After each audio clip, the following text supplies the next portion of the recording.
डांगरपुरा सोपोर में ब्लॉक दिवस का आयोजन किया गया। टीसी बारामूला डॉक्टर सईद सहरिश असगर ने जिला प्रशासन के अधिकारियों की उपस्थिति में समारोह की अध्यक्षता की।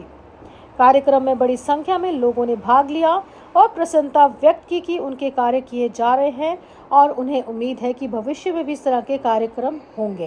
पहला है 14th FCA।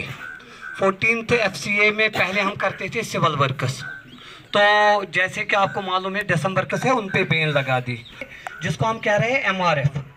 जो हमारा होगा waste treatment at source. Waste treatment के लिए जैसे आप इस वक्त जमा करते हो, जमा करने से हुए हैं तो, लेकिन उसके बाद सेग्रीगेशन शेड से वो आगे जाएगा कहाँ? क्या उसकी डंपिंग हो जाएगी, क्या कुछ और हो जाएगा?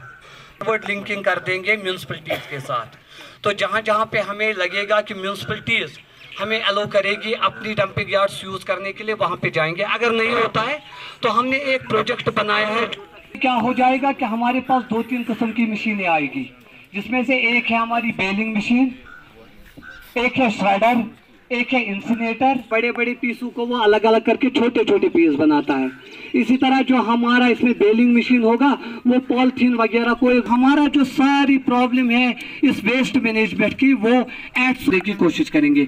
उसके लिए हमने एक कंपनी से टाइप भी किया है और इस साल हो जाएगा तो हम उस पर काम स्टार्ट करते हैं। जैसे आपका होगा कि आपकी पेमेंट नहीं आ रही है सोक पिट्स वगैरह की, मटेरियल पेमेंट, तो material payment ministry of rural development government of India की तरफ से रिलीज हुआ है। अभी हमें यूटी लेवल पे है, जैसे ही हमें आता है तो हम अपने कंसर्न्ड ब्लॉक्स को काम किया है।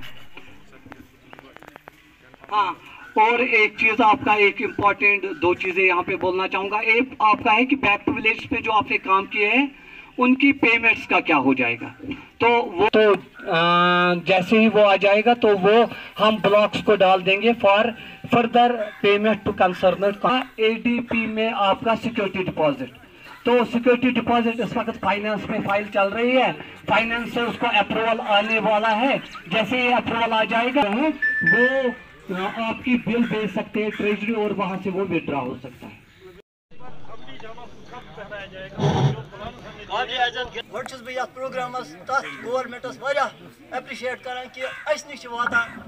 मैं यहाँ नहीं आई थी ब्लॉक दिवस पे, ऐसे तो मैं आई हूँ 2-3 इवेंट्स पे और यहाँ पे सारे ऑफिसर्स को भी बुलाया गया।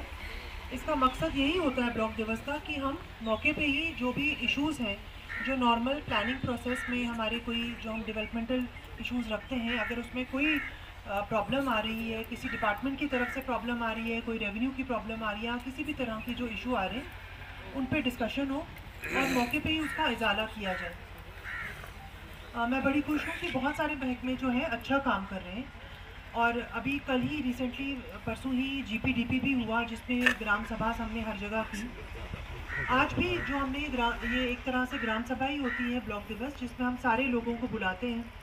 आपने जितने भी इशूज़ उठाए हैं वो मैंने भी नोट किए और सारे ऑफिसर्स को भी नोट करवाए हैं और इन पे इंशाल्लाह फॉलोअप भी होगा।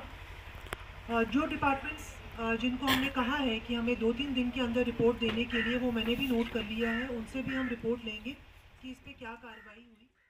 जानकी में हमने आज ब्लॉक दिवस मनाया है और इसका मेन मकसद यही है कि हम लोगों की जितनी भी ग्रीवेंसेस हैं उनको सुने और साथ में उनका जवाब वो डिपार्टमेंट से देते हैं और मौके पे इंस्ट्रक्शंस उनको भी पास हुई। बहुत सारे मसले यहाँ पे उन्होंने जो उठाए हैं उनका हमने मौके पे इजाला किया। कुछ हॉस्पिटल के मसले थे, कुछ हमारे PHE के थे, RBT के थे, RDT के थे। कंसर्न ऑफिसर्स को डायरेक्शंस भी पास हुई हैं और इसमें सबसे इम्पोर्टेंट ये चीज़ रही कि PRIs ने अपना भी रोल बताया कि उन्होंने क्या क्या डेवलपमेंट्स की हैं।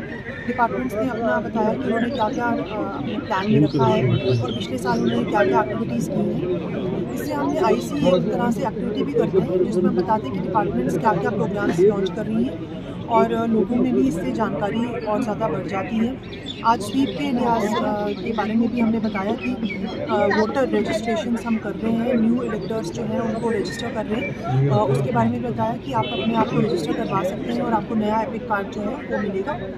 साथ में ही जो इशूज़ इन्होंने एजुकेशन के या एजुकेशन के हेल्थ के बताए, उसमें कंसर्न ऑफिसर्स को डायरेक्शंस पास हुई हैं।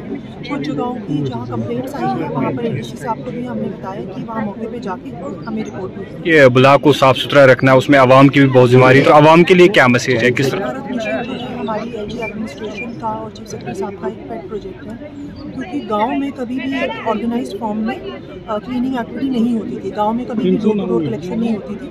इस साल से हमने डोर टू डोर कलेक्शन जो है का वो करना स्टार्ट किया है म्यूनसिपैलिटी के पैटर्न पे। सेग्रीगेशन शेड्स बना रहे हैं, उसके साथ हम सेग्रीगेशन करने के बाद वहाँ पे क्या करेंगे गन को, क्या डंपिंग करेंगे, क्या उसको फिर फर्दर एक तरीके से कॉम्पैक्शन जिसको कहते हैं, हमारे कम्पैक्टर्स हम ला रहे हैं, बेलिंग मशीन्स ला रहे हैं। तो बहुत सारे हम इसमें इनोवेटिव स्टेप्स कर रहे हैं ताकि जो हमारे गाँव है वो साफ़ रहे।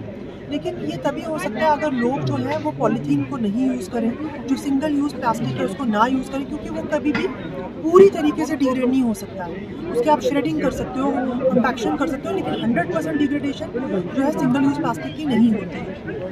उसमें अवेयरनेस की बहुत ज़्यादा ज़रूरत है, जो हम हर ब्लॉग दिवस पे, हर इवेंट पे हम लोगों को बोलते हैं कि पॉलीथीन को नहीं इस्तेमाल कीजिए, सिंगल यूज़ प्लास्टिक को इस्तेमाल नहीं कीजिए, और जो भी गन है उसको इधर उधर नहीं फेंकिए। अपने डोर टू डोर कलेक्टर जो है स्वच्छग्राही, उसको 50 रुपये पर मंथ देना है, तो वो आपकी सफाई भी रखेगा।